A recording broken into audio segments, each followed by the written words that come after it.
Smithsonian that is recently wrapping up, and I think it wraps completely on the 24th.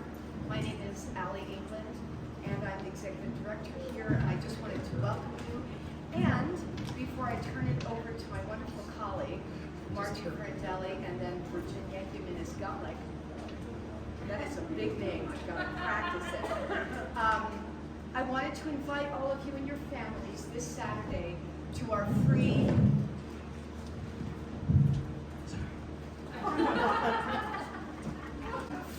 big reveal party.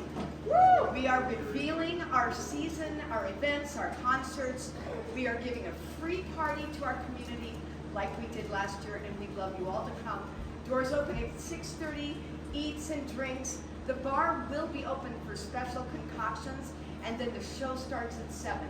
We've got live performers from our 2023 season, all the way from 7 years old up to 70. So come, enjoy, it's on us, and we cannot wait to share what we're doing.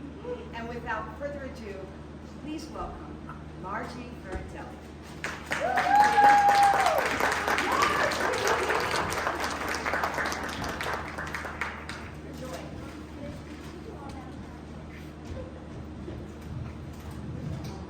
Hello, everybody.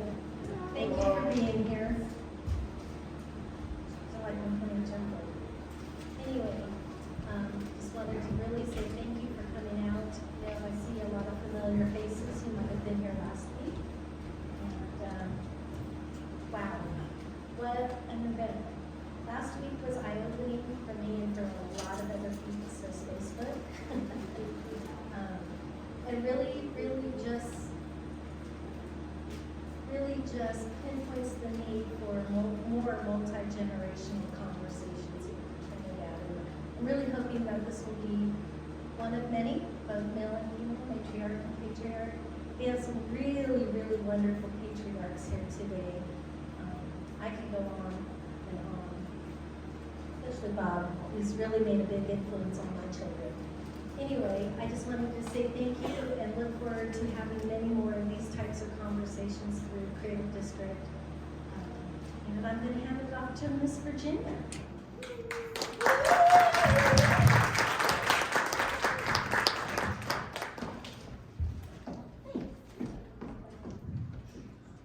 So I put together the slideshow that you see going on behind me. It is full of all of our patriarchs, and last week we had the matriarchs, and I thought, oh, you know, I could just put together a list of people who have been instrumental to our community for the last 165 years, and I was like, oh, that'd be a small task. I know all the people I need to know to get this information. And yet, between what time I had to commit to it and just the sheer amount of information that there is to sift through, this is very incomplete. So I say that because I know that everybody in here knows one or two people that could be in this slideshow. So if you see anyone's name missing, or if you have photos of a name that you see up there, I would love to have them. My hope is to make the slideshow a little more complete, and then I'll be able to post them up on our website and places like that, and I would really appreciate your help in finding that information. And also to say that it's one little slide. Oh, are you cutting me off? Is that what that is? It's like, you're done, sorry. But yes, I would love your help filling that out. So just reach out to me and let me know. Thanks so much. And then I will pass this off to Ken, who has done an incredible job setting up all of the Smithsonian related exhibits for the Corazon de Trinidad Creative District. And we're super, super lucky to have him, even though he's getting paid. He's like going above and beyond.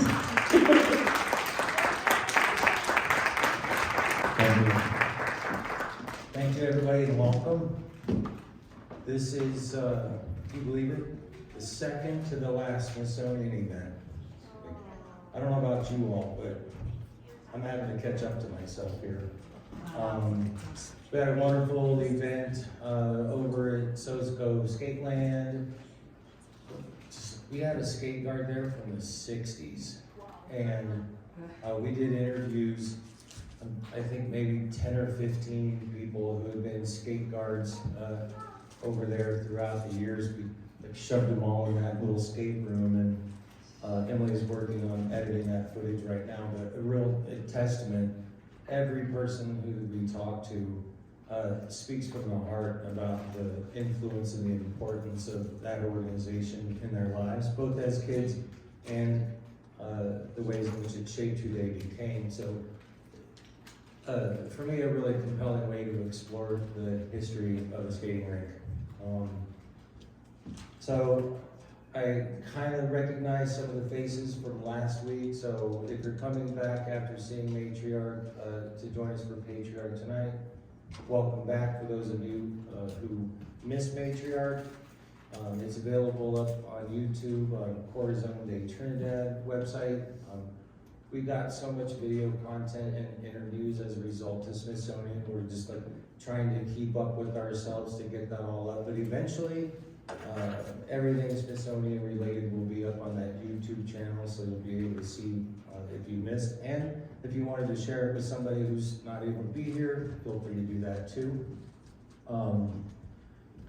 So here's the way the format will work tonight, just like it did with Matriarch. I'm going to introduce these three gentlemen, and we're going to learn a little bit about them. We're going to have some conversation up here.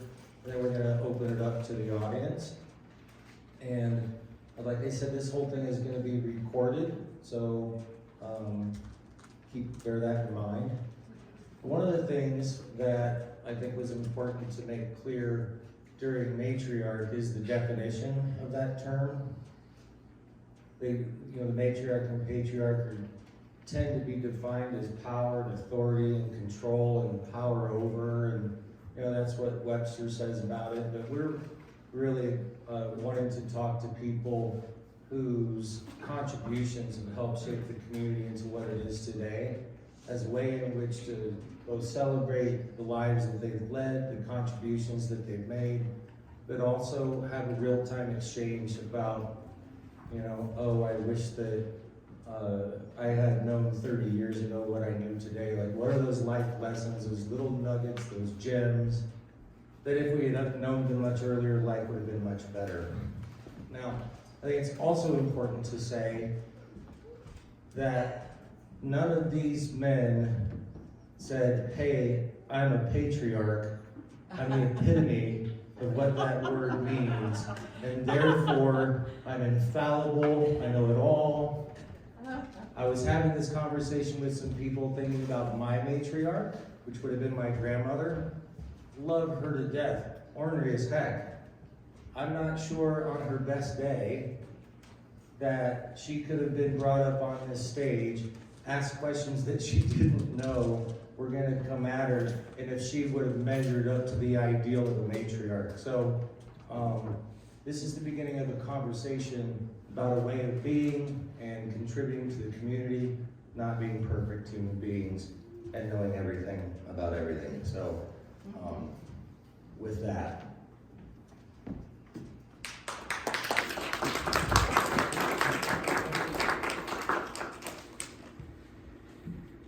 On my left, Mr. Bob Holder.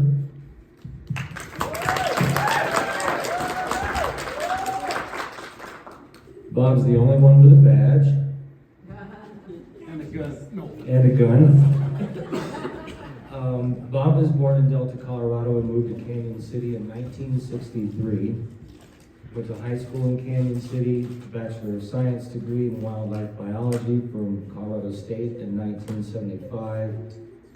He was hired immediately upon graduation by the Colorado Division of Wildlife as a wildlife conservation officer. I'm looking forward to chatting a little bit more about that. I spent a year as a trainee. He was assigned to Stonewall in July of '76.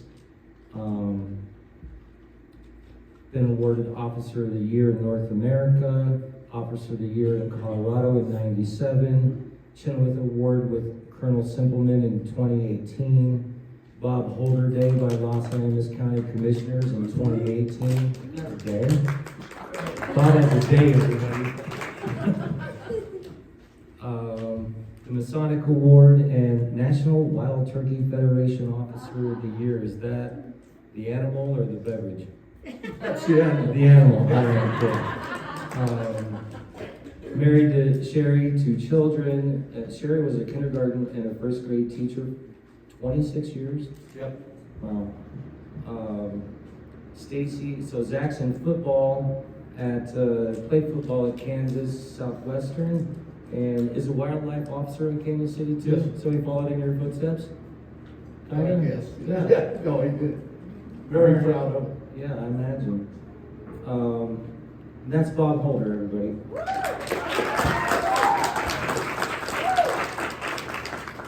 Am I right? Ralph Clayton Mason Jr. Oldest son of Ralph and Sharon Mesa, husband to Mary Mason. Sorry about the last name there.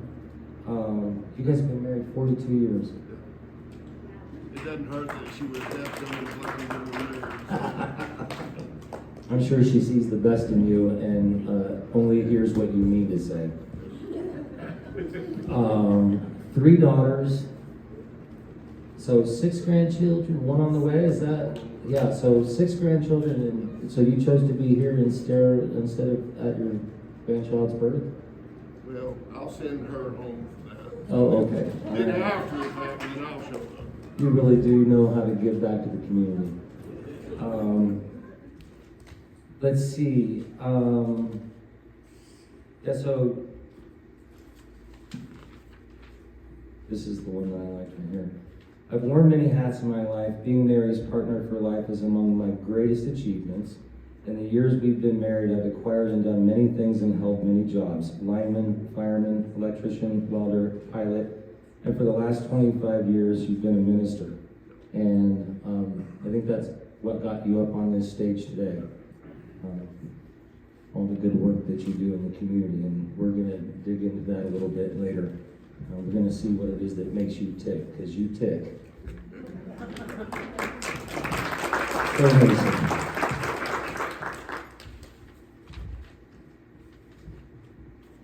And on the right there, Alfred Santa Stephen. Everyone. Born and raised in Trinidad.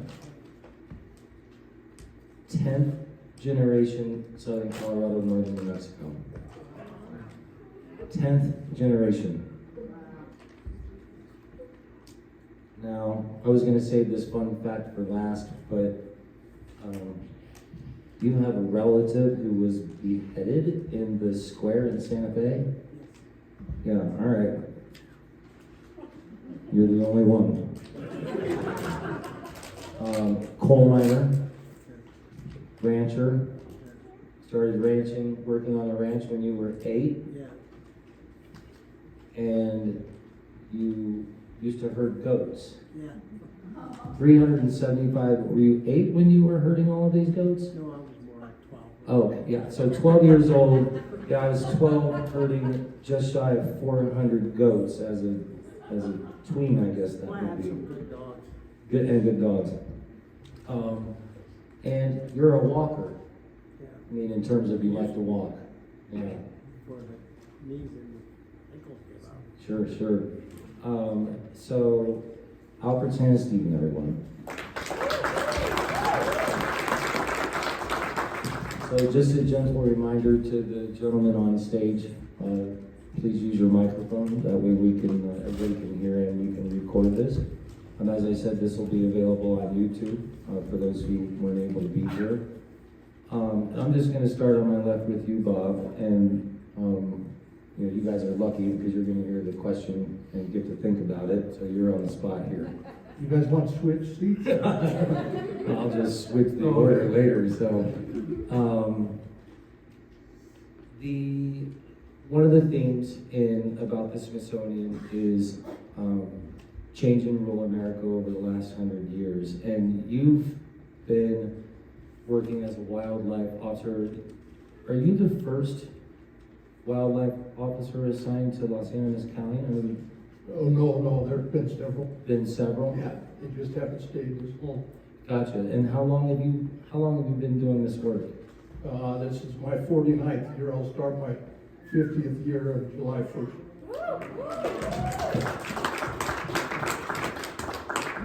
Tell me what you love about your work. Now you only have 2 hours, don't we?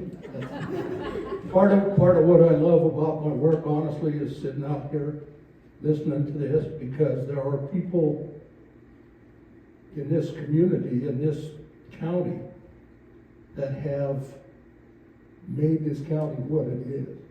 And they've taught me as much as any schooling ever has or anything else. And you realize that the people that lived here are the reason that we have what we have, the wildlife, everything else. And when I came here, nobody had stayed much longer than 2 years in the district. And my dad asked me why I stayed, and I said, I can do 2 years anyway. Well, after 2 years, it became obvious that the people there were friends. If you treated them with respect, you got respect in return. And that's why I do it, because the people are so fantastic. Secondly,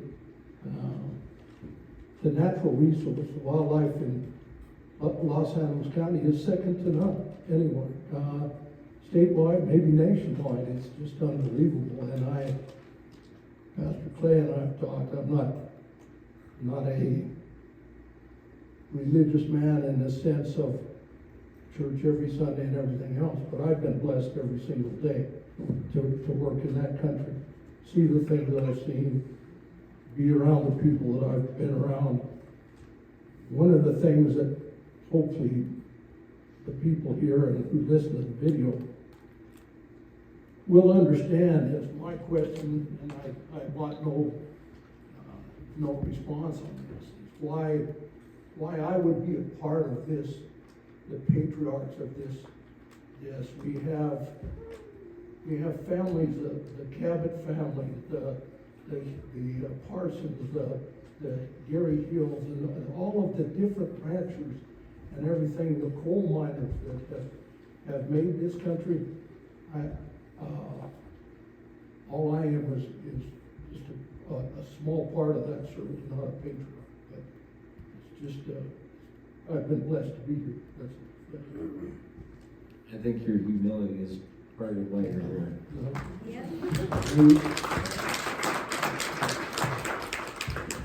So we're exploring change, and I'm trying to imagine what it was like being a wildlife officer 50 years ago when life was so much different. I don't know if this is true or not, but I imagine, back in the day, people were, used to feeding their family off the land without interference. Would that be a fair assumption? Yeah. I had hair when I started, let's put it that way. No, it was, and that was part of my education. To understand, I grew up around poaching. It wasn't something that I'd never heard of or anything like that. But if the game warden caught you, that was it. It wasn't that way here. And you had to realize that exactly what you said. This was not an economic basis. They were feeding their families and things like that. So you had to understand that. Not everybody's a criminal. People do bad things. That doesn't make them a criminal. Sometimes they're just mistakes. So you try to deal with that in that regard. But at the same time, there was an oath taken to protect the wildlife resource.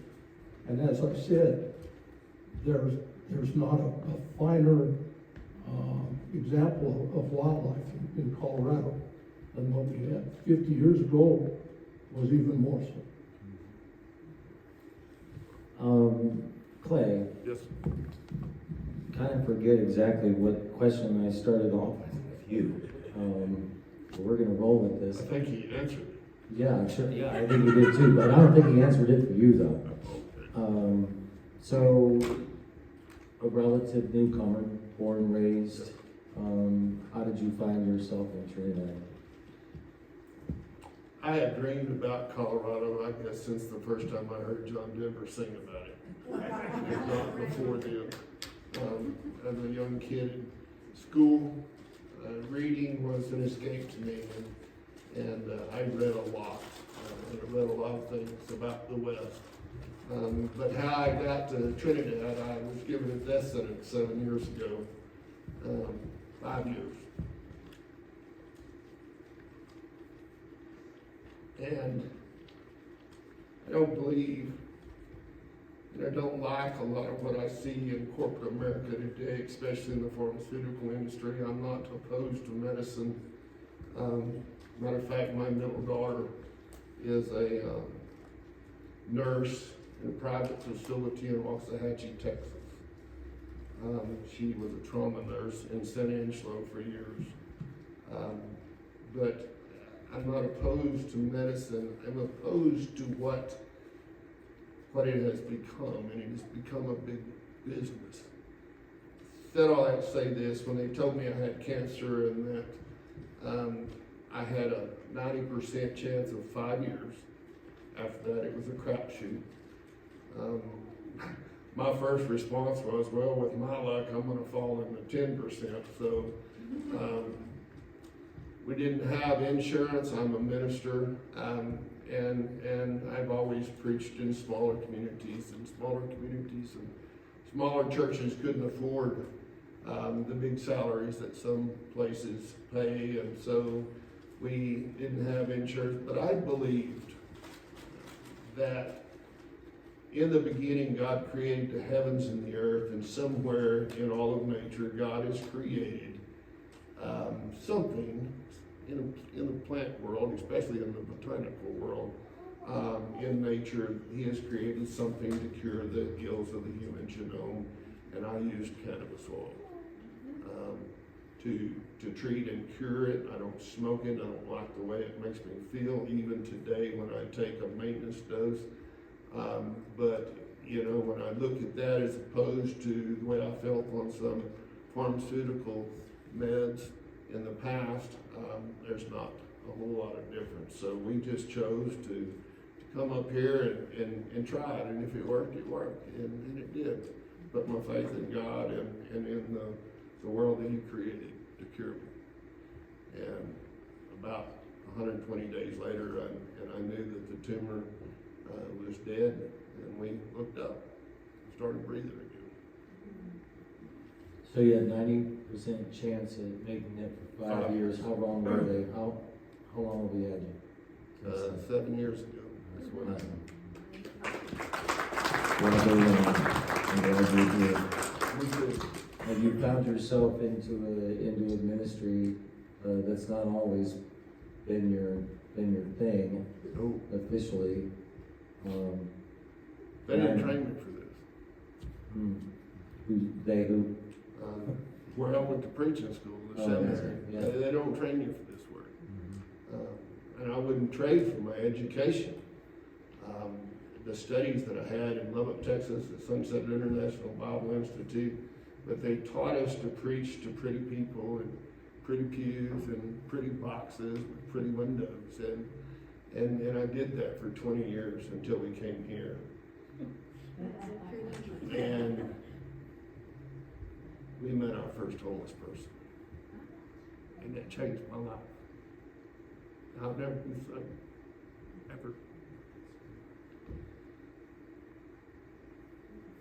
So that's what we're doing, is we minister to people that have been cast aside as having no value, that are looked down upon, that are ostracized, that are picked upon.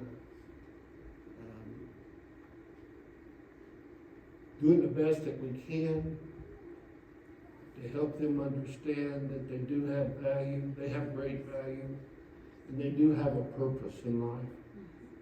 And helping them find their way is my life's goal now. And we're going to do it. I don't quit. Everything I've ever done, set out to do, I do.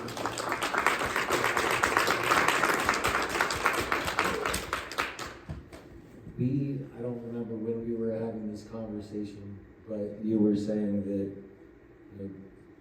you have to be prepared to be lied to be disappointed, Oh, yeah. to be let down. I forget what the complete list was.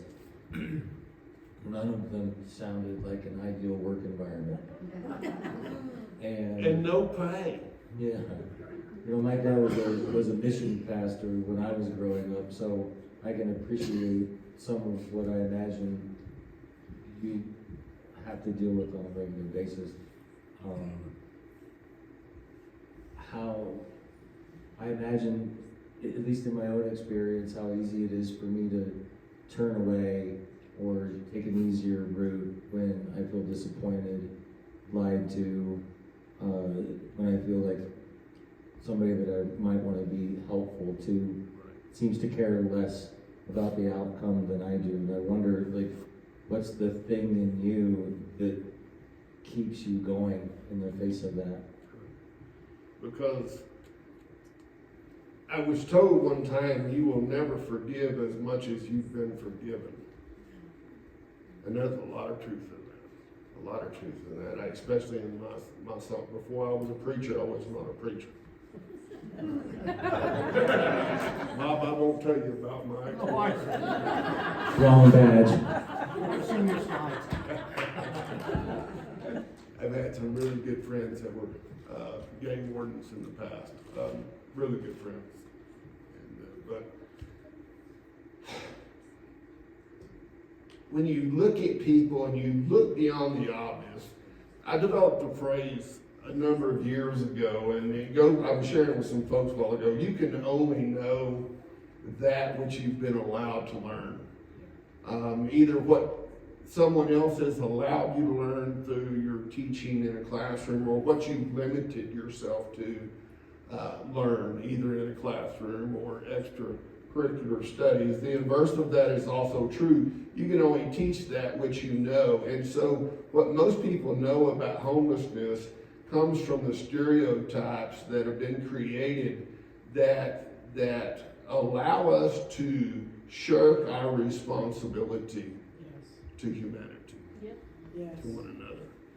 And so if I can put a label on you and say you're homeless, you're worthless, you're a druggie, you're an alcoholic, you're whatever, if I can label you, then I can categorize you and deal with you in a way that's conducive to my happiness, whether it fits in your happiness or not. Does that make sense?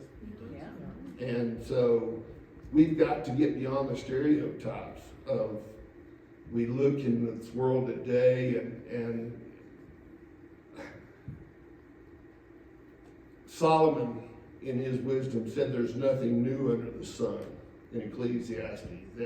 And the truth of that is that today, there's no new sin in the world today. There just may be new and better ways to do it. But there's no new sin. They're just doing improved ways of doing it. And so we have got to, and I know everyone in the audience, when you look around you tonight and you go home and you watch the news, if you watch the news, I quit watching it. You look at the world around you, and I know, beyond a shadow of a doubt, because I have this same feeling, is what in the world is going on and how are we going to fix this? Well, I'm going to tell you, it's not going to get fixed in Washington, D.C. It's not even going to get fixed in Denver, Colorado. But it can be fixed here, in our backyard. And so, the only thing that remains to be seen is, will we do it? And if we're going to fix it, then we're going to have to do some things different. And we're going to have to pull together. We have defined homelessness as houselessness, and it's not the same thing. There are millionaires living in multi-million-dollar penthouse apartments in New York City are just as homeless as my guys living in tents on the river. Because you see, homelessness doesn't denote just not having shelter, but it is a disconnect from community. We have redefined family in my generation, in my lifetime, so that it's not the same thing that it was 50 years ago, 60 years ago. There was a time when you fell on hard times and there was family there to pick you up. Today, most middle-class America didn't realize you're just one disaster. You're one 5-year diagnosis of cancer away from living in a tin on the river. You're a divorce, a job loss, a car wreck, because most middle-class America does not have enough money to save up to get him beyond about 2 months of no salary. And then what are you gonna do? Because there's no family to back you up. That safety net is gone. And we have got to restore that safety net, if not through our families, then through our communities, until we can bolster our families, rebuild our families. I talk too much. Well, you're all right. We know exactly what's supposed to be said. How do we know that? That's what was said. That's right. Okay. Al, born and raised, 10 generations. You know, in that regard, your perspective up here is unique. Just as yours is unique relative to the environment and wildlife, yours in your ministry. And I wonder if you were to think about the time that you've spent here, you've moved and come back here, you know, you boomeranged a little bit in your life. How has being born, raised, growing up, going away, and returning shaped you into who you are? What's your big takeaway from being from Trinidad? Well, one thing I'd like to say is Mr. Holiness has always been easy to talk to. He always has a minute for you. So we've been lucky to have him in our community. Trinidad's a beautiful place to live. It's a good town, location is nice. Most of the people are great, you know, there's always some, but I've done my best to do my share, raised 3 children, and they're all successful, and gone through a lot, like a lot of people, but it seemed to have landed on my feet, and I come back to Trinidad because there's no other place I want to be. Yeah, probably spend the rest of my life here, you know, as far as I can see. Seen a lot of good people in the audience that I've known for a long time. It's good to have roots, you know, it's good to be around familiar faces. And even though we may not talk every day or see each other every day, at least we know they're there. I see this fine man every morning when I'm going to help out my friend, feeding the homeless. I mean, every morning, cold, he's out there helping them. And it's easy for us to say, see, that guy's doing good work out there, but to get out there and actually do it is another thing. But I'd like to thank you for doing that. It's a good thing.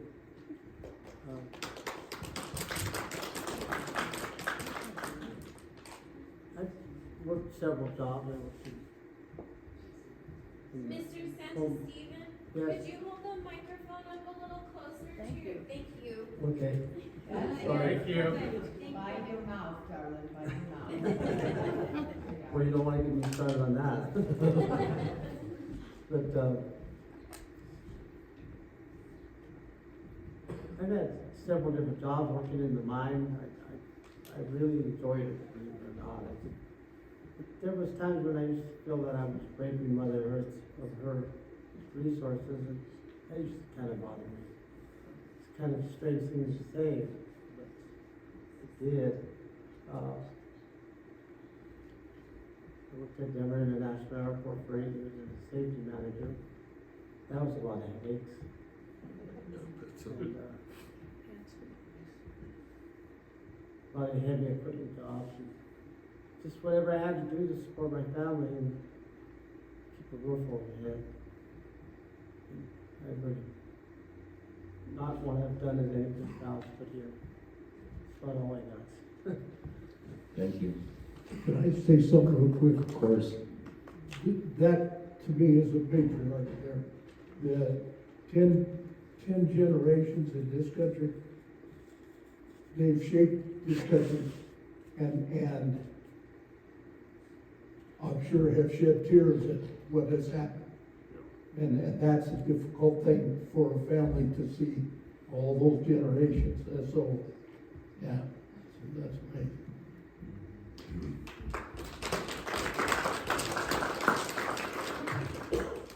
So, I know a little bit more about the patriarch path than I do the matriarch path. Just like Anissa was saying during the matriarch, that she's rather young to see herself in that role. And my dad's still alive, but he's in his 80s, so I'm sort of in training. And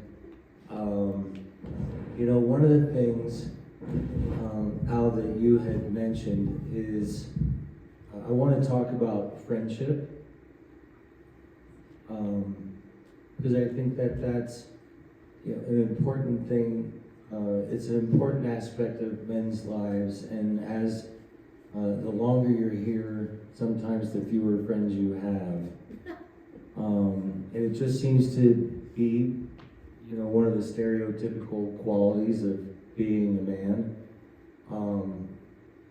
And you had mentioned that you and Mike Tapia, how many people know Mike from Skateland? Amazing voice. I mean, this guy, he will tell you lots of stories, but you will love listening to him.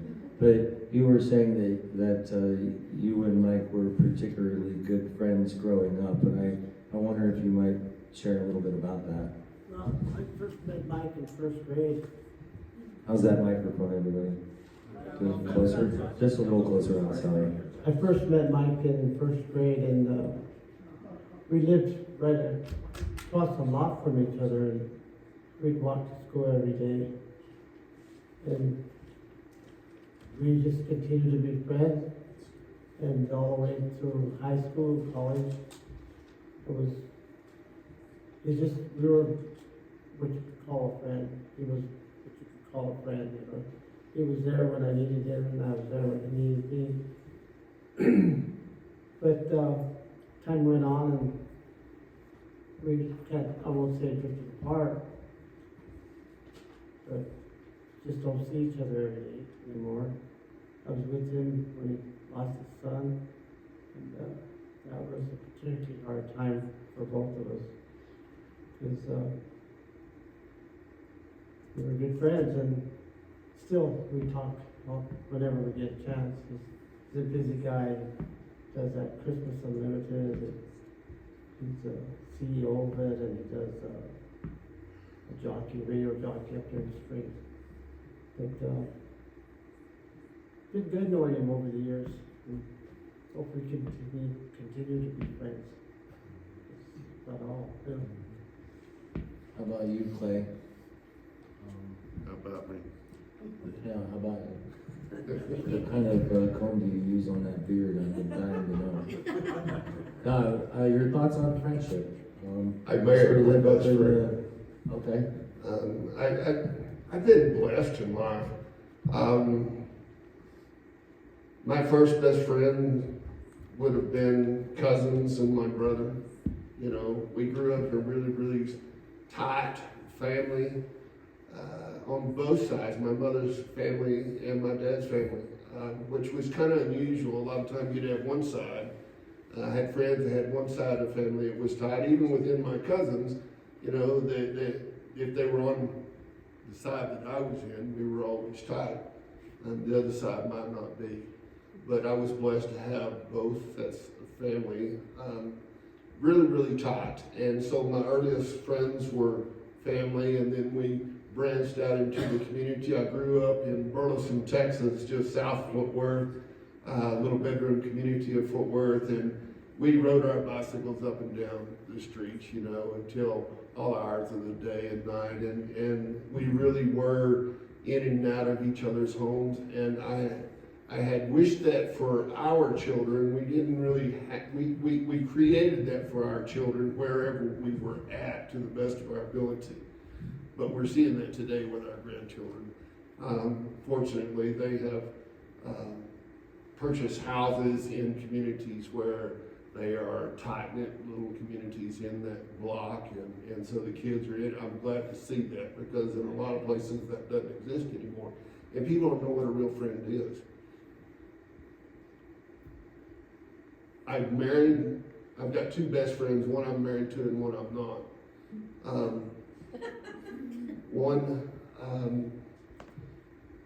It took me a long time to realize that she was truly my best friend. I thought of her just more as my wife. Now she's more my hero. And I say that in all honesty, because, you know, everybody looks at me, but let me tell you, behind what I do is a woman that would put most people I know to shame, including myself. I could not do what I do today without her friendship. And so, if you're gonna have a friend, you've got to be a friend. My other best good friend is, we went to seminary together. He is very, very sick right now. He's younger than I am. He is a decorated war hero, Desert Storm Special Forces hero, and he is going to need a liver transplant before long soon. He's not made that public where he's at, but he will be shortly. We'll keep him in our prayers. But he and I have a relationship that if one of us is being stupid, the other can look at me and say things to us, to each other, that nobody else ever could, and walk away. And so and I'm usually the one being stupid. And so he'll call me and say, "Clay, you're being stupid." Everybody Sort of needs a lifting friend. you off the hook there, huh? Yeah. Because my wife won't tell me that. She just kind of thinks, I don't know what she thinks, but I think sometimes she's just waiting for me to die. You know? No, I don't. Well, And I I've don't always even believe been, you. I've always been a go big or go home. Gotcha, guy, I gotcha. okay? It's like, okay, I'm tired of taking him to the ER. Sure. We're not, I've met folks that don't have friends, and I pity them. You can look in their lives, and they're just not as happy. Everybody needs a friend that will walk to the ends of the earth with you. I've been blessed in my life that I've not only got a wife that way, but I've got other good friends that way. I've got family members that way. But you know, you don't have to be blood kin to be best friends. It helps sometimes, I think, but just I don't know. I don't need any other way how to say this, but if you want to have a good friend, you have to be one. And that's not something that you're born with. You've got to be taught. So. Thank you. One more thing Yes, Al. I'd like to mention is this bracelet right here was made by a very special friend. I don't know if everybody knows him, but Ron Montioni has been going through a lot. And he made this during his time of crisis because he is a good friend. And I'm sorry I didn't mention the birthday, because it does mean a lot to me.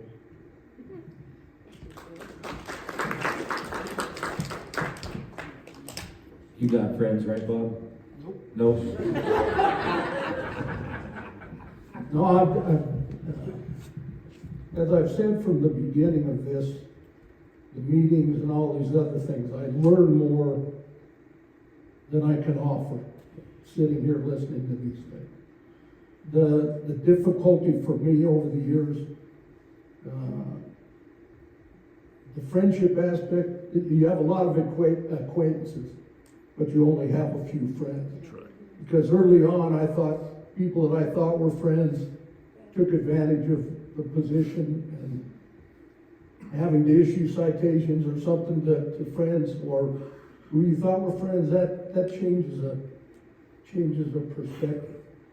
But what I have developed as I grew up down here was that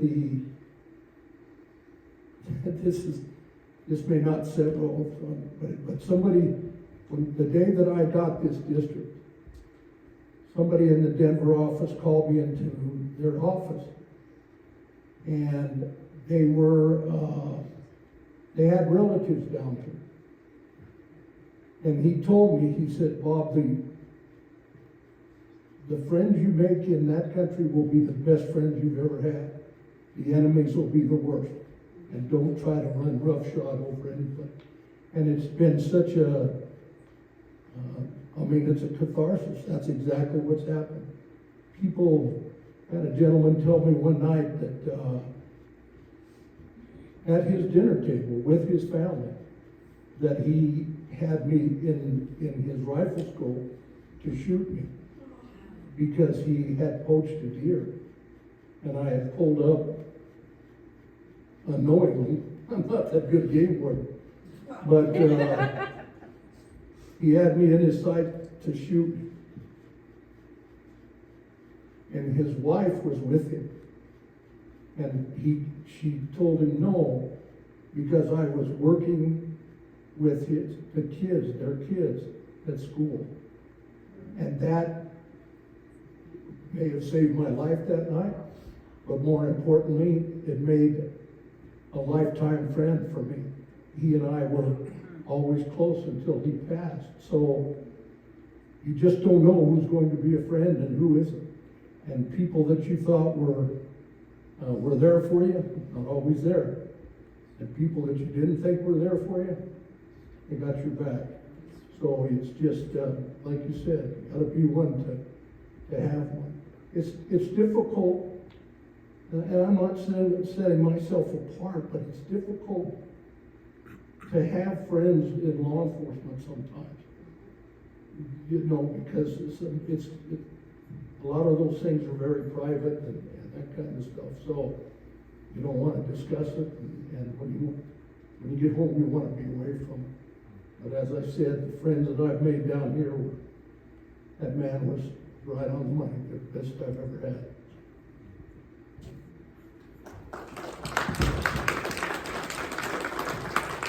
So we talked about those kids a little bit because I don't remember Marge's exact words, but she blames you for helping keep her kids on the straight and narrow. Am I paraphrasing? Is that? Wavy love. It was a wavy path. Yeah, wavy path. Yeah, what was it, Margie? Like he kept your kids. I can honestly say that if it wasn't for the influence of Bob Holder, my kids would not have found the path that they have found outside of their work, but their true being is so involved in nature and the respect of nature, that's what they live, that's what they work for, to be out there in the world, in the nature of our beautiful Colorado. And that's the most important thing to them outside of family, friends, and nature. And that's all due to this gentleman right here. Kept him out of jail. What's that like for you to hear, Bob? What's that? I said, what's it like for you to hear that? It's amazing. I mean, honestly, it gives me goosebumps, because you don't think you're having an impact like that. I mean, what you're doing is sharing what you love, and somebody seeing through that the awe that you have about wildlife and all of those other things, and what she isn't saying is that fabulous wildlife artists in that family, and just special gifts that they had. But I've been able to. My wife was a. Hello, is that for me? Roadkill.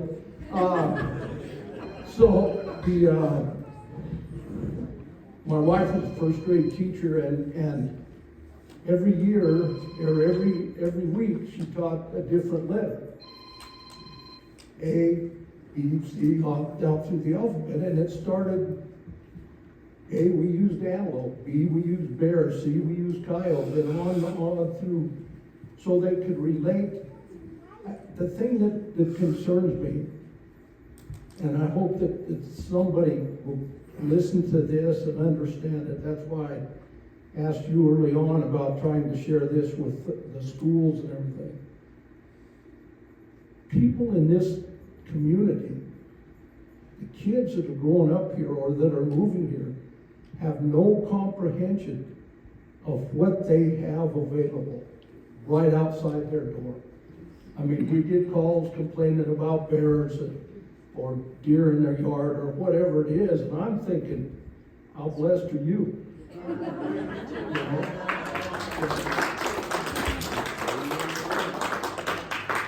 I had occasion, and I don't know why this comes to mind, but I had occasion, a lady passed away, and they were having, of course, the family at her house the day of the funeral and everything. And was just a traumatic, obviously traumatic time. And I sat in front of her house all day long because there was a sow bear and 2 cubs in her tree. And I thought, that's saying something. To me, that's a connection. The 10 generations in this country,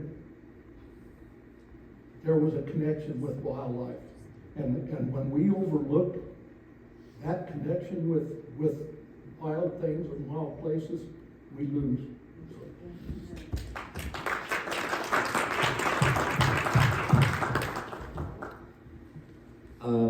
I could just keep asking each of you questions, and next thing you know, it'd be 8 o'clock and everybody would go home. So maybe just one last question before we open up the conversation to the people who have joined us here tonight. And I think that I might be taking your question from Matriarch. I think you asked who your second mother was. Was that your question? Yep. We've not yet met, but I appreciate you being here for both of these, so thank you, both of you. The patriarch in your life, when you think of the man in your life that has had the most profound and lasting impact and helped shape you who you are, and who comes to mind for you? And I'll be asking the same of each of you. I'll be crying now before obviously it was my dad. My dad taught me, I mean, that was it. About wildlife and being outdoors, and I can guarantee you he's a much better man than I am or than I will become. But it was because of him and my mom. That's every weekend, every day we were out when we could be, and just being around those things. Don't go through. What's your father's name? Ralph. Ralph. Ralph. Thank you, Ralph. Yeah, no kidding. I wish he knew. Well, I'm sure he does. Sure he does. So. How about you, Clay? I'm the oldest of 4 children. Microphone. Yeah. All right, now we'll tell the real story. I'm the oldest of 4 children. I'm named after my father. My dad and I growing up, we clashed a lot, but when I look back and I love him to death, I always have. I always wanted to please him, didn't feel like I ever quite measured up to it. But I think it's because he set a standard that his father before him had set and his father before him had set. And there was something he used to tell me. He said, son, you have within you the seeds of greatness. And I used to think, well, I wish you'd tell me what they're supposed to grow. Because I'm getting tired of waiting. But he has, I am a jack of all trades and a master of some because of my dad. My grandfather, his dad, was there was a time in the history of Bell Helicopter out of Fort Worth, Dallas area that the UH-1, the AH-1 helicopters did not leave their assembly, that they did not have my grandfather's signature on the gearbox. They didn't leave that factory and were not put on a airframe that he didn't go through it and inspect it finally. And he did that with an 8th grade education. He was an airframe and power plant mechanic in World War twice. He has flown every plane the United States had in their inventory stateside as a mechanic. He and I are the only ones that had pilot license. I'm a carpenter, I'm a welder, I'm an electrician. I've welded for every major oil company in the United States in all of the oil companies. Taught myself how to weld. But I say that the ability to do that came from my father and my grandfathers. My mother's daddy died before I was too young really to remember too much about him. I was 7. His funeral was the first I remember attending. I would not be who I am today were it not for my father, my grandfathers, and my uncles.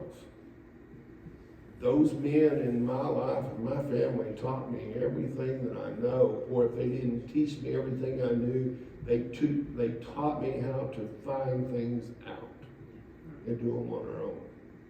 So that if disaster struck, I had a means of something to fall back on.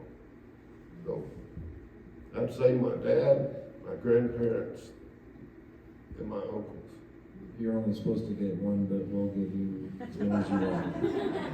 Okay. Yes. How about you, Al? Well, my dad was raising 7 children on a county income, and I guess he didn't have the time or the ability to spend a lot of time tremendous, but when I met that rancher when I was 8 years old, like they say, one door closes, another opens. And his name was Luther Britton, and he taught me most of the things I needed to know about being a person, and not a man, but my wife has been the most important person in shaping me into a human being, and we've been together for 49 years. So,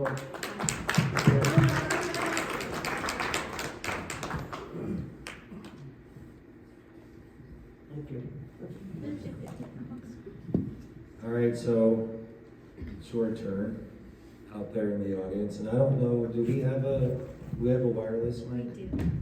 Okay, so if you have a question and comment, raise your hand. Margie will bring the microphone over to you, and we'll get rolling. Can I say something real quick? Of course you can. Whoever's out there, I can't see. I just thank you for being here tonight. It's,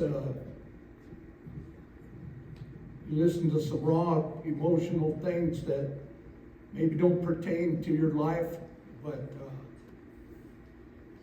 we all appreciate you being here and sitting and listening to this.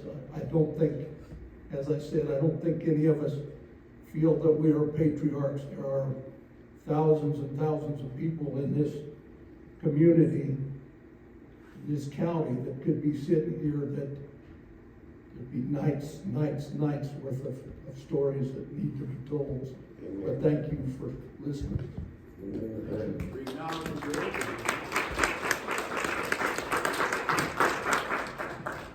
This is a question, is this on? Oh, let's see, maybe turn it on. This is a question for Bob. I do appreciate your appreciation of wildlife. I certainly appreciate, I love when the deer walk in my yard, and when the bear come and leave a big pile in it too. But I was wondering what you think about the raccoon population in this town. About what? Raccoons. About the raccoon population. Are they considered wildlife? Are raccoons under your I just shut my purview? hearing aids out. So. That's a very difficult situation. I don't mean to make light of it. Anytime that you have urban wildlife, it's a difficult scenario to deal with.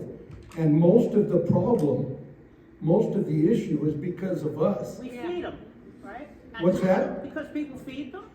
People feed them, they leave their trash out. I mean, it's the way with bears and all of the other things that people complain about. A lot of times we're the problem, and we don't take care of those things. Part of it too is, in a natural ecosystem or whatever you want to call it, there's a scheme of predation and prey and all those other things. You don't have that in town. You just don't have that in town. So it's hard to say. I wish I could give you a better answer, but there is an issue. There's an issue with any time that you have trash around and everything, and you have trash available without the proper containers and those kinds of things, then you're going to have raccoons and bears and foxes and all the other things. So did that answer that? Yeah.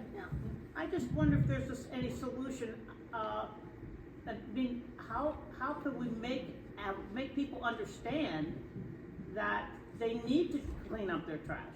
The thing that aggravates me is I see my neighbors' yards torn up, I see my garden eaten, people have ponds that get ruined by the raccoons, so it's an issue, and I don't see it being addressed.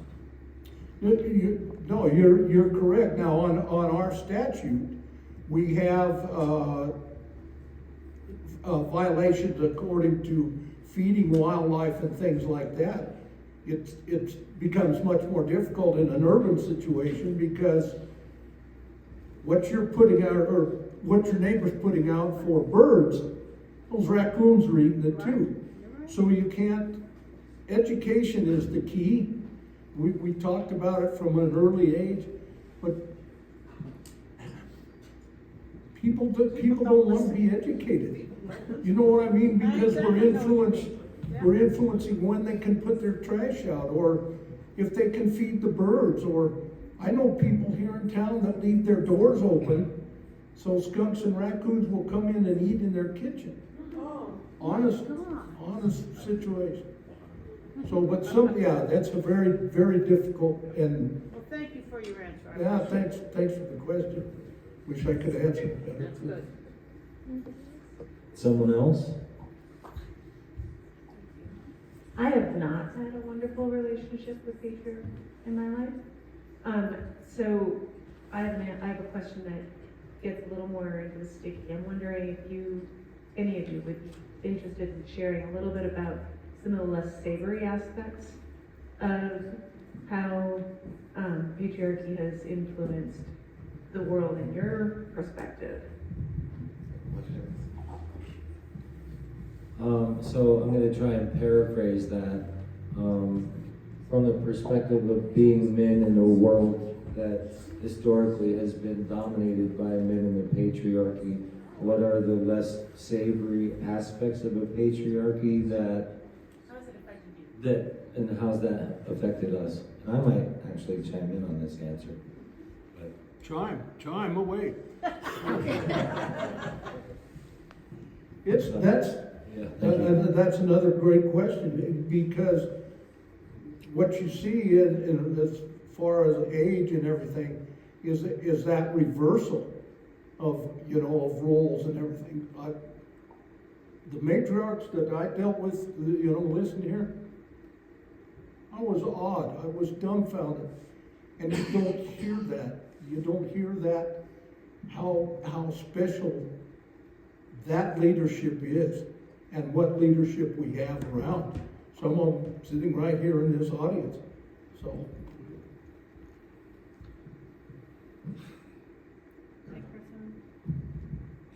Kind of a difficult question to answer. I hear a lot in the question. I didn't grow up, this family that I grew up in, there was this admiration and respect for our elders, male or female.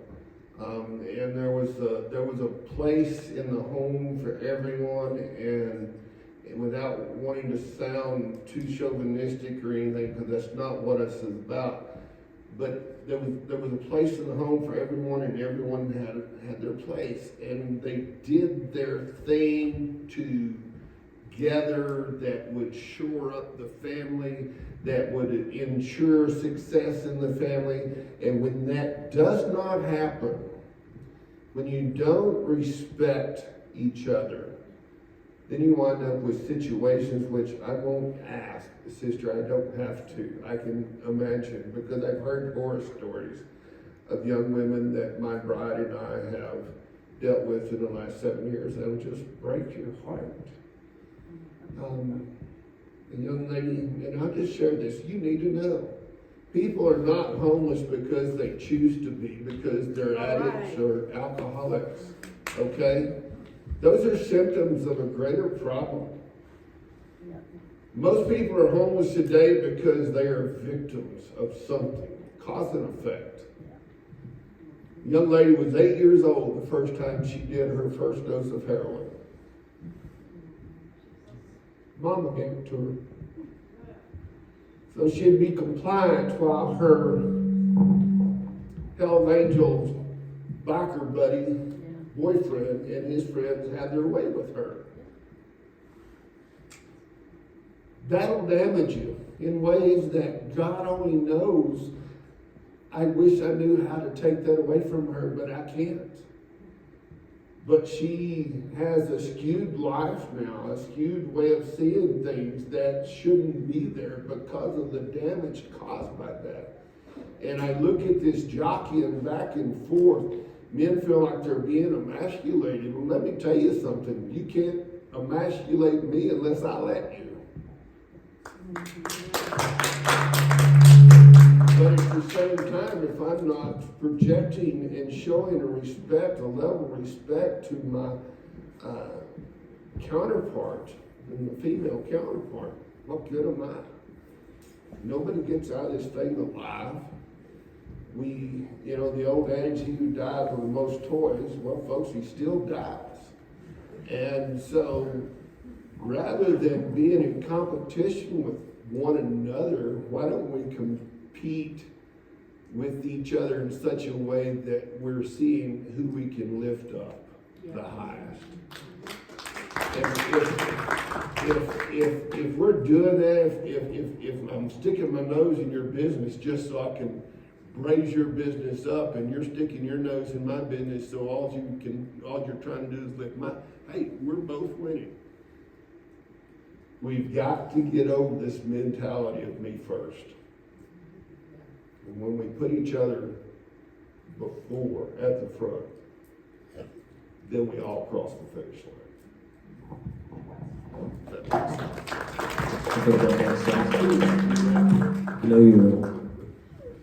I grew up with a version of you. I know you will preach. How about you, Al? I was raised in a family of 7, and I was the middle child. And because of our situation, our family was never close. And even now that we're older, we're not really that close.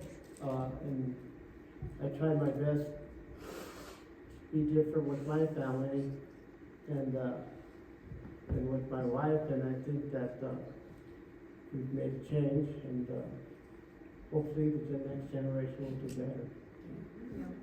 That I did the best I could.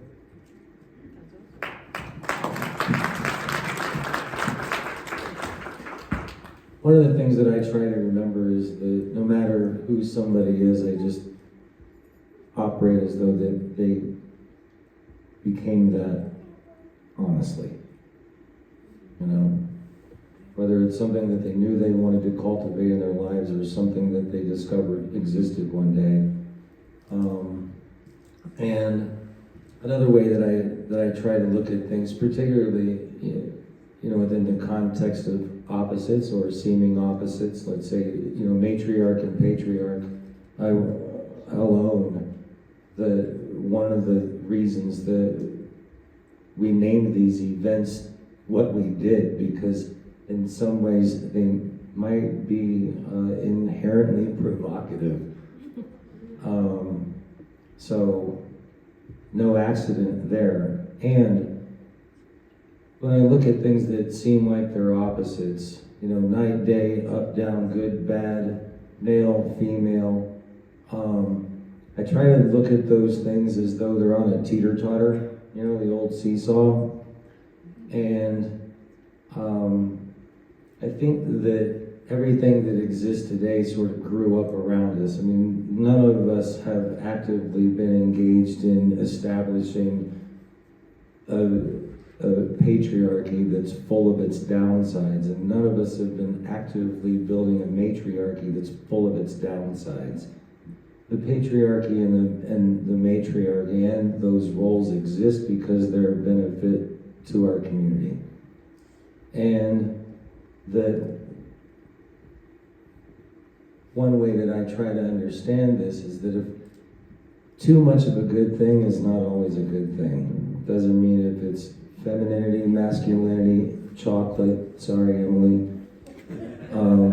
you know, too much of a good thing is not necessarily a good thing. And so when I have the patriarchy on one side and the matriarchy on the other, the question is, how is it? It's just like when you're on the playground.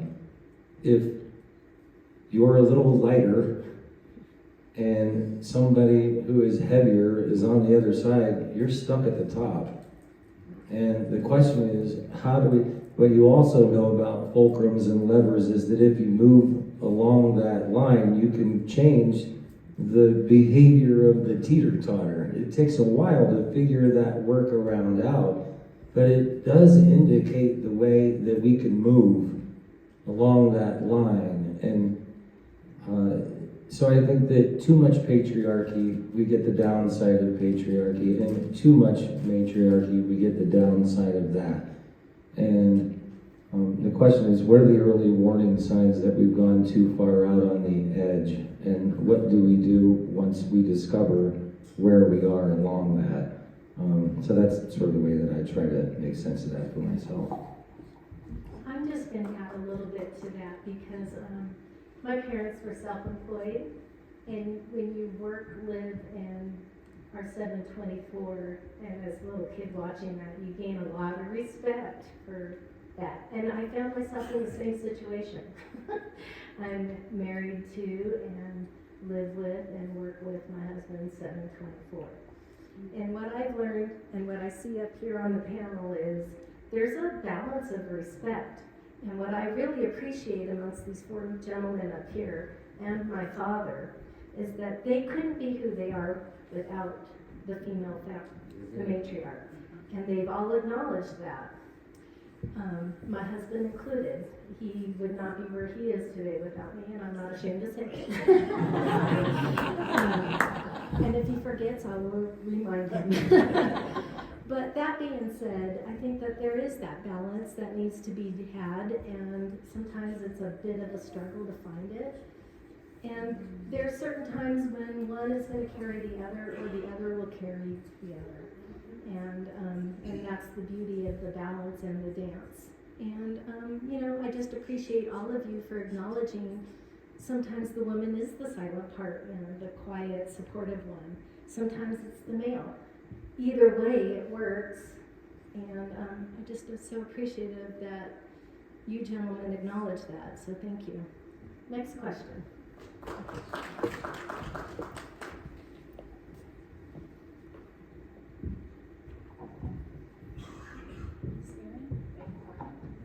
How do you think we're doing in Trinidad in terms of raising young men who are going to be said to be good patriarchs? Are we doing a good job?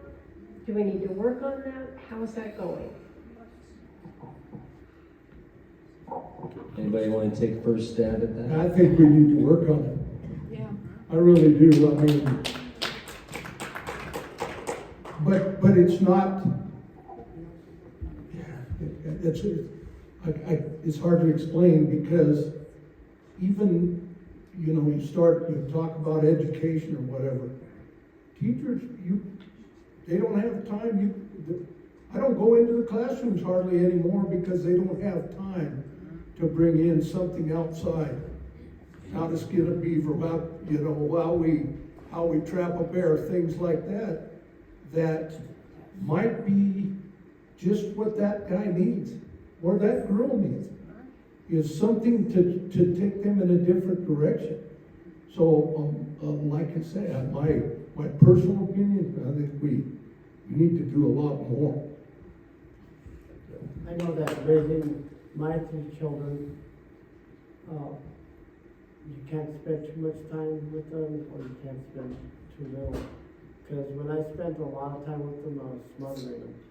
And when I didn't spend enough time with them, they were wondering if I didn't care about them. So, figure it out, I couldn't. I think the problem is not just in Trinidad, but I think it is nationwide. Yes.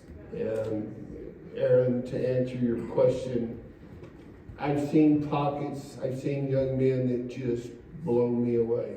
You can tell how good the parenting is at home based on what you see in these young men. And then there are other young men that are so lost right now, they might even be holding good jobs and working and making a living and making things work that way. But just because you're successful in that doesn't necessarily make you a good person. And so I think, and Bob hit something, I think our kids today across the board are way too busy. And we need to pull back. Yeah. They don't need to learn all this in 13, 14, 15 years. It's taken you a lifetime to get where you're at, right? So why are we trying to rush it? I think we need to pull back and focus on teaching some basic skills like manners. And that, not just for other people, but teach them to respect themselves. Teach them to see their own value. And when a child sees its own value, it becomes easier for that child to excel in the world.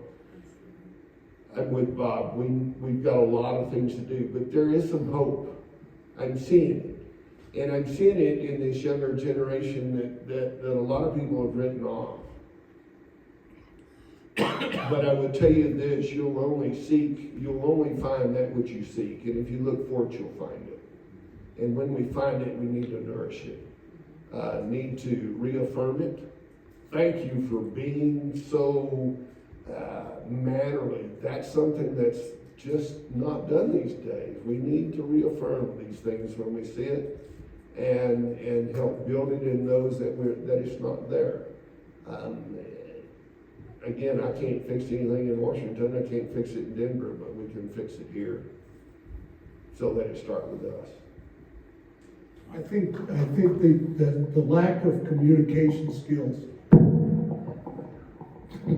Hello? The lack of communication skills is a major concern for me. To not be able to talk to someone, look them in the eye and just carry on a conversation. That's disconcerting to me. Any time that I had a trainee, a new officer up in Denver or whatever, even my own son, when I had him as a trainee, I always put down that they needed more communication skills.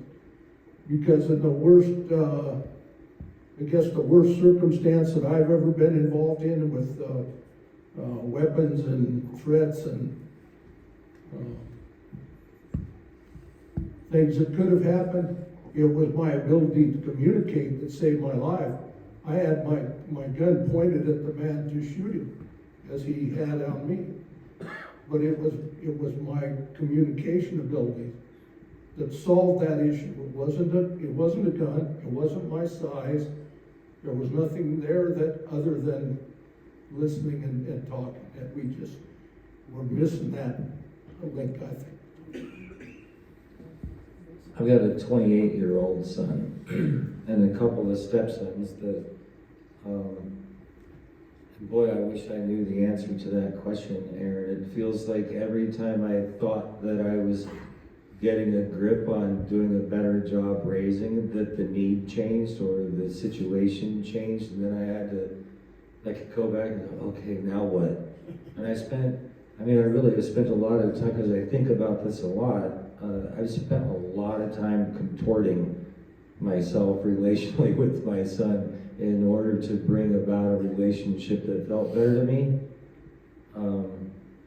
Along the way, I did start to make room for, what would a relationship be that felt good for him, which is sort of an evolving, it's not a stationary thing. It'll never be settled. It'll never be resolved. Old stuff comes up, invades the new stuff. I mean, I'm fortunate enough to belong to a men's group for about, 15 or so years, and some of these guys are in their 70s and 80s. I used to be the youngest.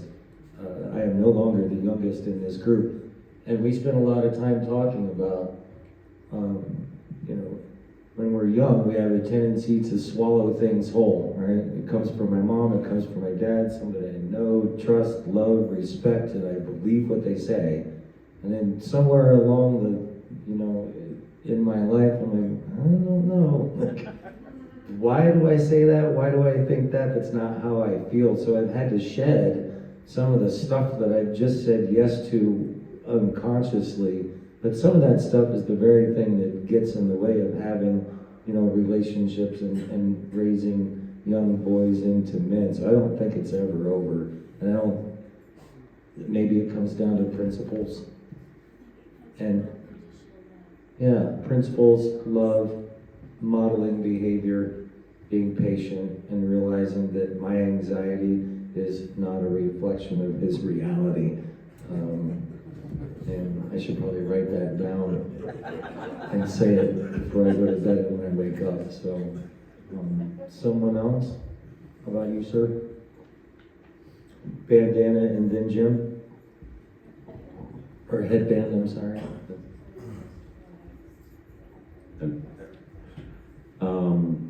Actually, it ties really well with the last question that was asked. I don't have a question myself. I just want to point out that I'm thankful for the fact that this, let's call it forum, this redefining the word patriarch.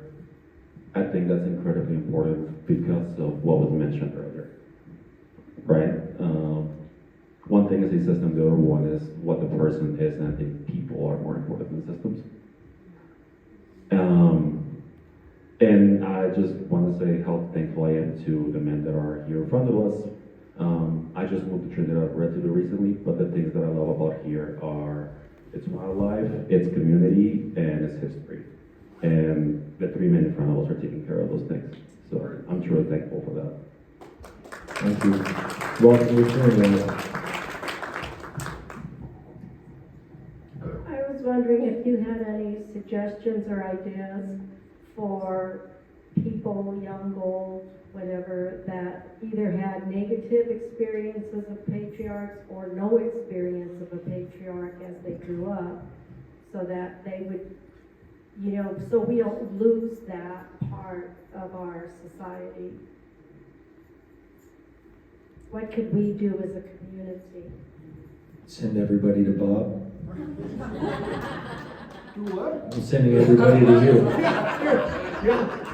I can take a bear to their house and give that to them. An eye-opening experience, right? That's a great question. Can I? Yeah, of course you can. Yeah, field that one, Clay. Growing up in Burleson, Texas, my parents, we started off in town and then they bought an acre of property outside of town. In a new subdivision, they built a house, and we were some of the first out there in this subdivision. Across the road from me was a gentleman, I'll always remember his name, Mr. Williams.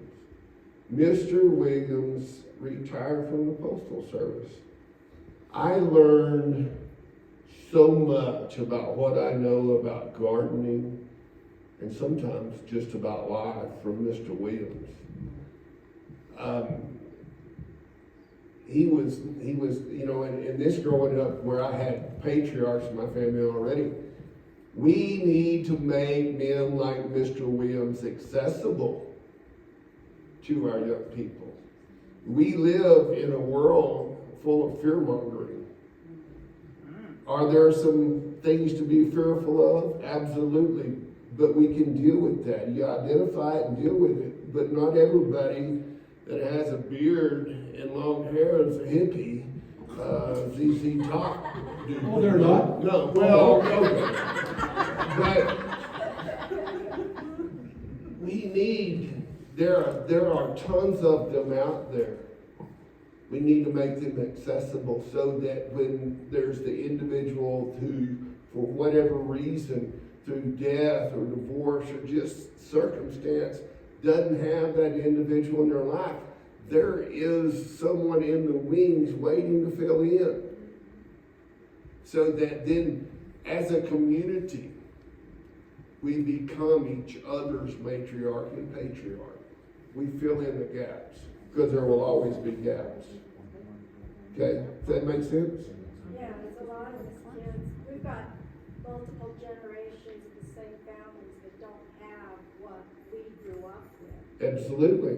And how do you get that back so that those kids have what you said, who was your best influence, so that they can get that, because they don't have it. And I just didn't know if, as a community, we could do something. I know individually we pick up who we can and invite them into our lives and that, but I didn't know. I'm just looking for ideas. I think personally, that, I'm sorry. Go ahead, do it, Bob. No, go ahead. Yeah, you go. No. Listen, I think what's happening, from my perspective, is you may not be seeing what's going on in the sense that I look at you guys as patriarchs and matriarchs, because you have your dad was here. You are a role model to people. You don't have to be across the street or whatever. They see Dr. Joe, and he delivered, the babies. No, I mean, all of those things make a difference.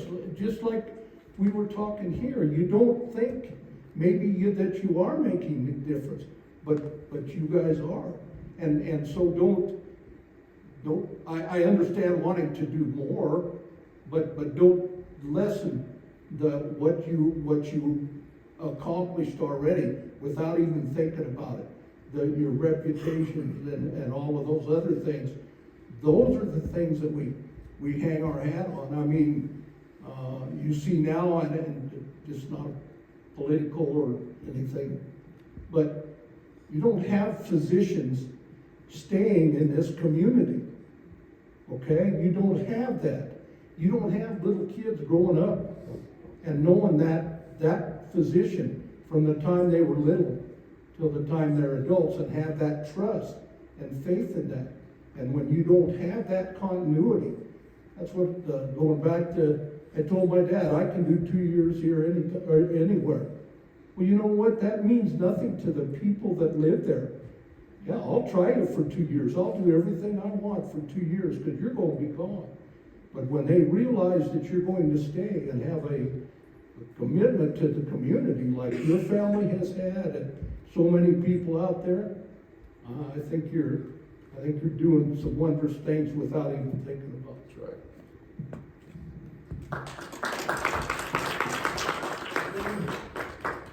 I raised 3 boys, and I'm sorry. No. I have 3 daughters. We didn't go to the ER as near as much as you did. No, miraculously, I didn't have to go to the ER very often. I expected it, but it didn't happen.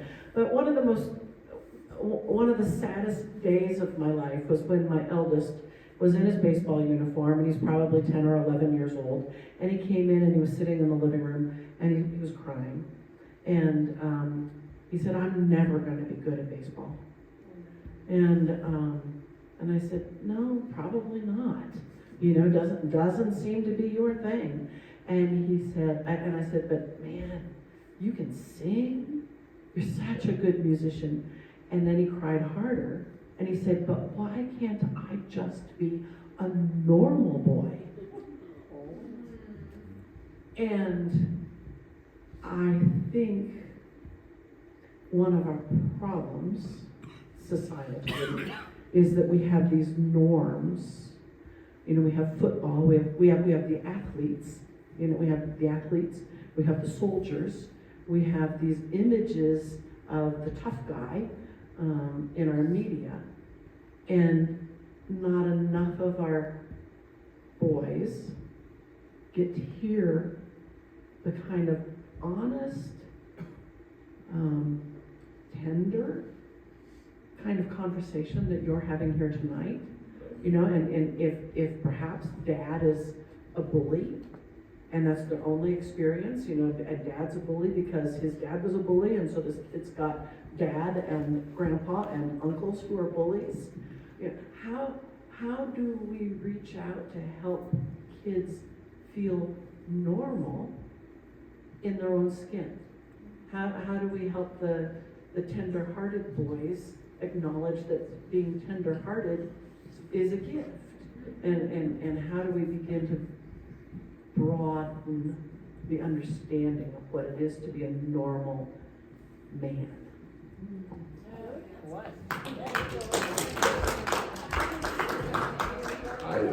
My oldest son came to me not too long ago and told me that he thanked me for breaking the chains of abuse that have run in our family.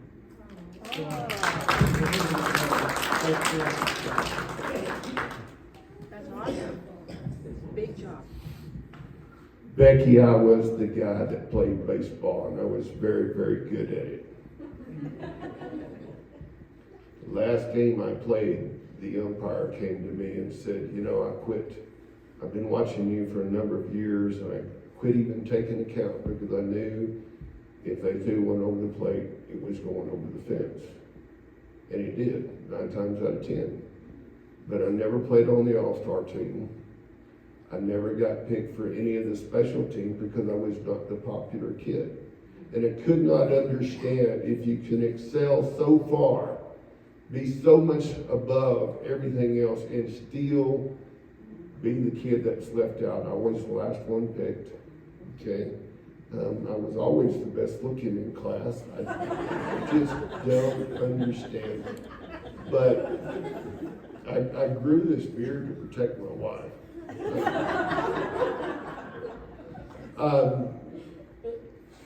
We need to, you're so right. And yet at the same time, we want to be careful what society is teaching those kids as well. You're responsible for your kids. And if you're not going to be responsible for your kids, don't have them. We've got too many children right now being raised by single parents. And that's kudos to the moms that are pulling it off. But our jails are full of young men that are being raised in single parent households. That's just the facts. We can do better than this. We need to express to every one of our children that they have value, that they are, as my dad, and you know, I tell our homeless people all the time, on a regular basis, the same thing my dad has told me for years. Within each one of you are the seeds of greatness. The only question is, will you let them grow? Whatever that seed may be. And we need to nurture that seed and water that seed and help it grow, but we're not going to do that.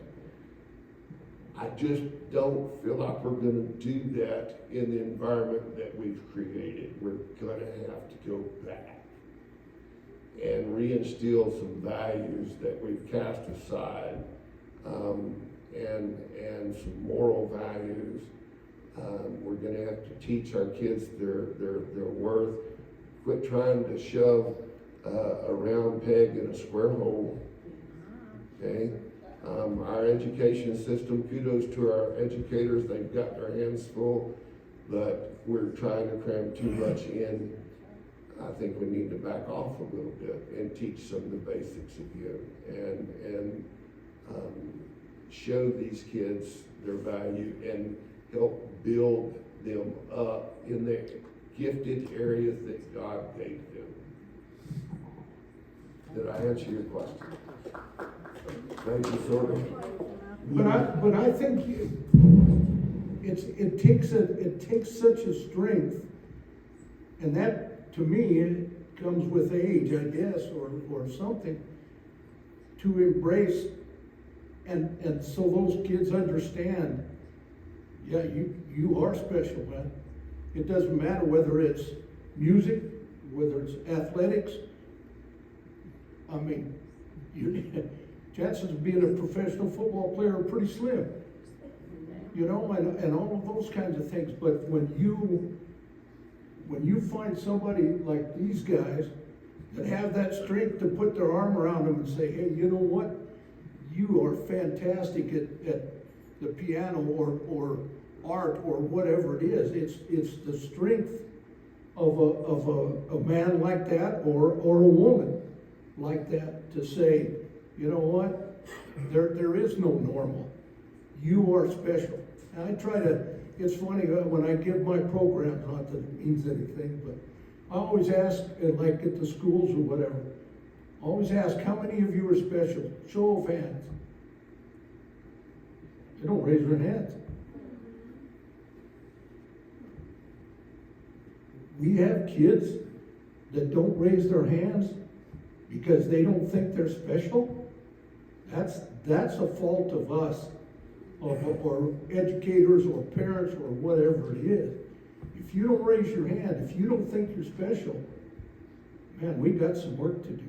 So what you did, or what you said, shows that strength. Hey, you know what? We're not all cut out of the same mold. I can't grow my hair long like that. So everybody's different, but everybody's special. That's the part that we got to get across to.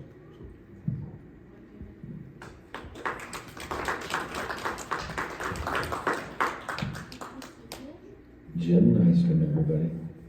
Hello, and I want to honor you guys for coming up and being open, honest, and vulnerable. Touch on one thing, you said something about learning or teaching manners. And what I see manners as is respect. Respect for other people, respect for gardening, respect for wildlife, respect for changing generation, you know. There's a lot of things that are just respecting other people, respecting who your child is going to be. They may be different than you, but they have that specialness. Now I want to steal Marilyn's question from last week, if I may. Oh, go ahead. Do I have your Steal my permission? thunder. Go ahead. Huh? Her question was, what advice would you give to your, she said 21-year-old self, or just your younger self? What is a big life lesson you learned? Go ahead, Bob. I could buy you some time if you need a minute. Okay. Or you can go first. Yeah, I'm paying in time. Go ahead.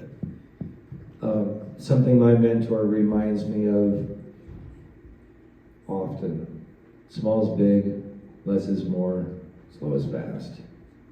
If I just, was able to keep that front and center, especially at an earlier age. I mean, it's challenging enough today at 56, something like that. But yeah, small is big, slow is fast, less is more. It makes life way more manageable. There has to be an understanding of consequences. There are consequences for our actions. My son and I had a rather verbal meeting one day. He didn't talk, I did. To know that there was an understanding. A big thing in our lives, of course, we hunt. We go out and it's not about killing things, it's just about being out. And one of the best hunts, the most successful hunts in terms of antler size or whatever I ever had, my son couldn't go with me because he had been in trouble at school, and I told him, no, you're not going. To this day, in fact, the last couple weeks, that set of antlers is at our home. It's, as I said, it's not a trophy, it's a 3D memory. But we talked about that day and how much he regrets having missed that opportunity for he and I to be together. But he understood the consequences of his actions, and that there was, whatever you do, right or wrong, there's going to be some consequences. And I think, honestly, that day shaped a lot of where, because he was kind of going in different directions. He wanted to grow his hair long and have a beard, you know. But I think, again, just the consequences. And you know, here it is, he's 40-some years old, and he remembers that day because he didn't get to go hunt with his dad. You tell your 21-year-old self. Pay attention.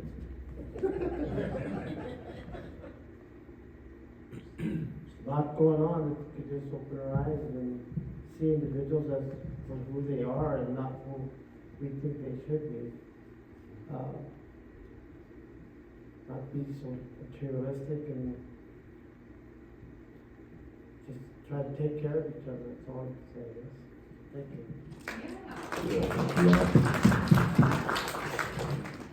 By the time I was 21 years old, I'd already been married 3 years and had our first daughter.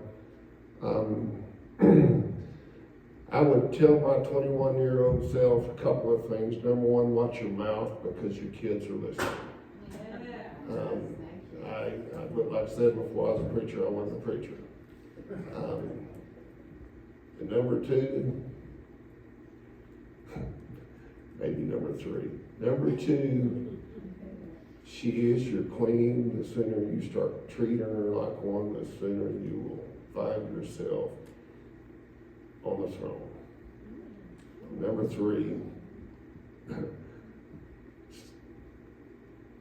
don't do all the crazy things. You're going to live longer than you think you are.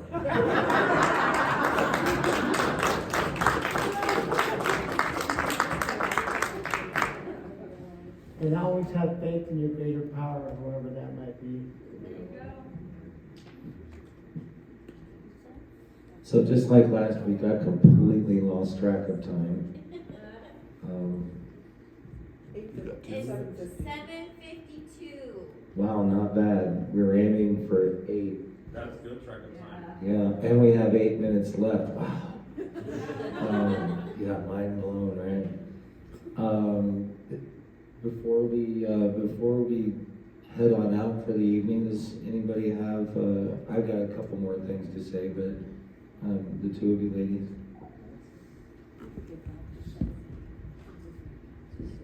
Just sit here, get your hair. I have a big mouth. Yeah, but we want to record it. I need the I have to say that when you said that you broke the cycle, awesome. Because that was my only goal when I had my daughter, was to break the cycle. And then, Clay, I have a question about the homeless. I spent 2 years of my life homeless. And I asked a question of the matriarchs last week, and I was a little disappointed because when I asked the question, I was wanting to say and ask, how did you, in years gone by, as a community, handle homelessness and those less fortunate? And I didn't get the answer that I hoped for. What I heard was, it's all about marijuana and the pot shops here and everything else. And I guess what I would ask you, Clay, is what would you like to see this community step up and do that would help the homeless that are here? I'm seeing it done today. 7 long years to get where we are today. And I used, when I would pray at night, I was like, why is this taking so long, Lord? things have to be in place. Certain attitudes have to change.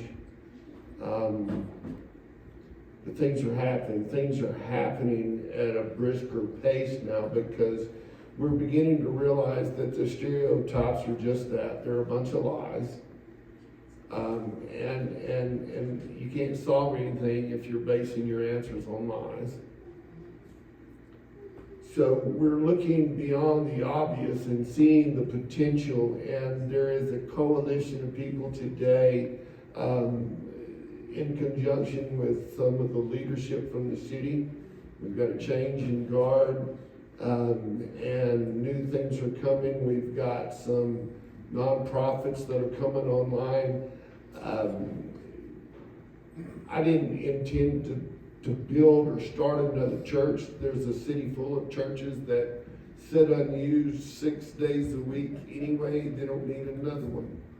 So, but what we do need is a group of people who call themselves a church, who are involved in people's lives every day. If I could get one thing across, this won't go away on its own. You can't sweep it under the rug. The sooner we put our hands to the shovel and start shoveling, the sooner we solve the problem. So if I was going to say anything to the community, is let's go. Let's go. Because the things are in place. You don't want to reinvent the wheel. There are other people doing things. There's a marvelous work in Austin. There's some stuff going on in Alamosa. There's stuff in Springs, in Colorado. Colorado, that's where we're at this state. In Denver, there's stuff on the western slope that's going on right now, that's taking place, that are finally coming online. Homelessness isn't new with the marijuana thing. I read an article from 2006 here in Trinidad, and the numbers of homeless then quite possibly were even greater than they are now, as far as the actual unhoused homeless. And so the only thing that I would say is I wish more people would, if you can't help, at least don't hurt. Right, yeah. If you don't want to help, that's fine. You don't have to. Go on with life. And one day if life catches up with you, we'll be there to pick you up too. Because that's what we do. We don't gloat. We just see things as they are and we move on and do something about it and move on. Thank you.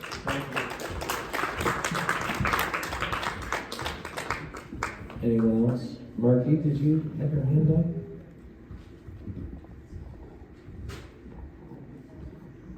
I asked the same question with the matriarchs, but in particular, I was just asking Stephen, what in Trinidad, you've been here your whole life, what do you miss, what's not here anymore? And then for everybody else, what's your dream of Trinidad? I've been here 3 years, and I absolutely, it's my city. I will always be here, I think. And I would really love to see hear about what your dreams for our city are.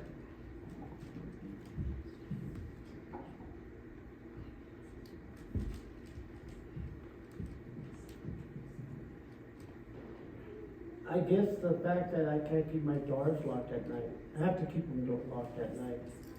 And because, or we could leave our doors unlocked and we didn't have to worry about it. Can't do that anymore.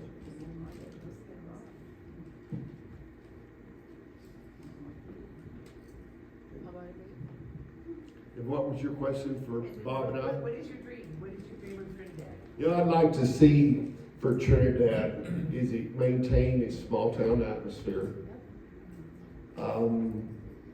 The sense of community that everyone belongs. If I wanted to live in a big city, I'd move to a big city, but Mary and I grew up in small communities, and I've always been endeared with small communities. I'd like to see it maintain some sense of that, but at the same time, I realize that if our young people are going to succeed in life, we're going to have to bring some jobs in. And I've heard all the excuses why we can't. I'm looking for somebody who's got some reasons why we can bring jobs in.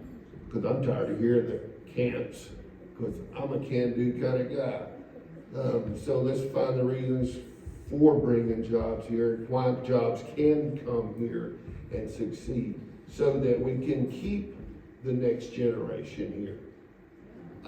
And so that the values that we're teaching this upcoming generation can then be passed on. Because if we don't do that, right, we're reaping the whirlwind of what's gone on before to start with. So I'm not opposed to change.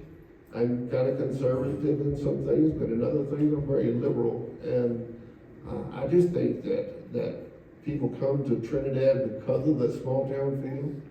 And then we want to keep that. We want to keep that ambiance. But at the same time, we've got to realize that the only way we're going to maintain that is if we maintain our population and retain our young people. And we're not going to retain them if we can't provide them with jobs.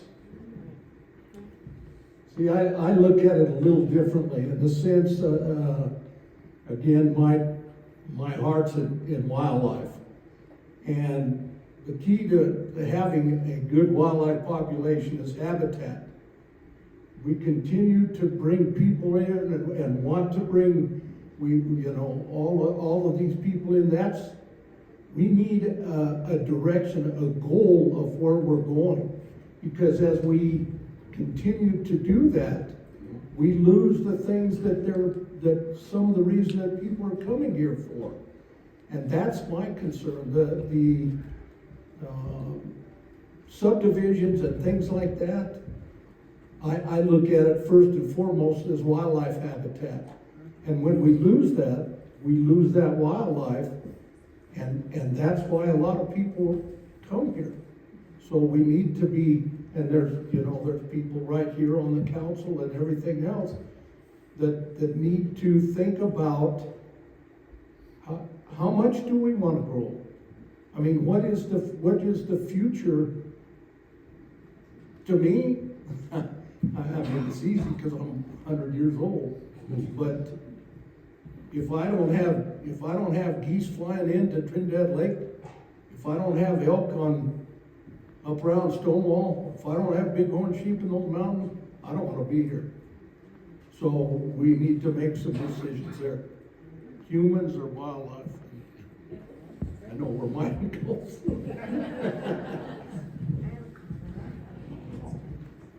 Okay, so my name's Mistina. I got here late. I was across the street. So they are doing strategic planning for this town, and they're gonna do it again tomorrow night. So I feel like these two things I thought they were one. But yeah, anybody go tomorrow and give your input because they're very interested. 6 to 8. They say there's nothing going on in Trinidad. There's too many things going on. Couple things that I want to say, as I mentioned earlier, this is the second to the last Smithsonian-related event. The Smithsonian itself got packed up and shipped out. It left this morning. Sad to see you go. Happy to see you go. But our last event is on January 24th, and it originally was going to be a job fair, and it quickly got expanded. We changed the name to an opportunity fair. And then it was, educational opportunities for young people and lifelong learners, and scholarships and internships and the kinds of things that, will support people to improve their lives economically. And, a word like opportunity, the definition of that can expand rather quickly when your goal is to engage as many people in the community as you possibly can. Mel brought to my attention, there's a film called Join or Die. So, like many other Smithsonian-related events, there's some pivot going on. January 24th, it's spaced to create between 10 and 2 we're gonna have what might look like a more traditional job fair. So we have some employers that are gonna be coming in. We have TSC, the collaboratory opportunities for people to learn throughout their lives. But one of the things about Join or Die, it's based on the lifetime body of work of a man named Robert Putnam, if I'm remembering correctly. And if you've ever heard of the book Bowling Alone, his work charts one of the trend lines and changes in our community around the number of people who are actively engaged in the community, whether it's on a nonprofit board, a bowling league, a knitting group, a city board, a commission, all the ways in which one could be engaged in the community, just like this one. And so the Opportunity Fair is a two-part affair, in the morning. Like I said, it's clubs, leagues, educational opportunities, job opportunities, but in the evening, and I just want to hats off to you, Mel, for bringing this to our attention. We're going to be screening this film at Space to Create. Doors are going to open up at 5:30. The film's going to screen at 6. This film has been making the rounds through film festivals, and so we were fortunate enough to be able to bring it here to Trinidad. So the tickets are $10. Creative District is going to pay the 50% of that for the first 50 people that get a ticket, which means for $5 you can come, you can be surrounded by other people who are asking these very same questions.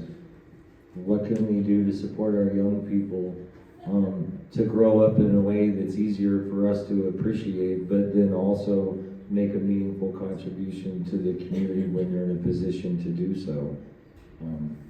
Modeling the behavior is the way to do it, right? That's what this event is for. We have matriarchs and patriarchs up on this stage having this kind of conversation so that anybody who's younger than the people who are up here who might see an example of who and how they want to be later on in life or now or in this community. And that's the whole point of having these conversations. So the 24th is our last event. I think hopefully it's as meaningful and interesting as these have been. And I just want to thank everybody in the community that's made this possible. I've said it many times. The city's been a great partner. Creative District has just gone through it to make all of these things possible. And the over 300 people who volunteered or contributed to the Smithsonian in some way. I mean, I've never organized a group of volunteers of this size before, but 300 people whose DNA is all over the Smithsonian. And about 10% of the Smithsonian is not a direct reflection of this community in one way or another. The Smithsonian proper is the only thing that isn't derived from this community. Whether it's the trains, the tractors, the portraits, these events, this is all of you. I mean, this is who you are. Salute. I just want to tell you, Ken, thank you very much, because without you, it would have just been 10%. So thank you. So thank you, be safe, be warm, be nice, and we'll see you on the 24th. Thank you.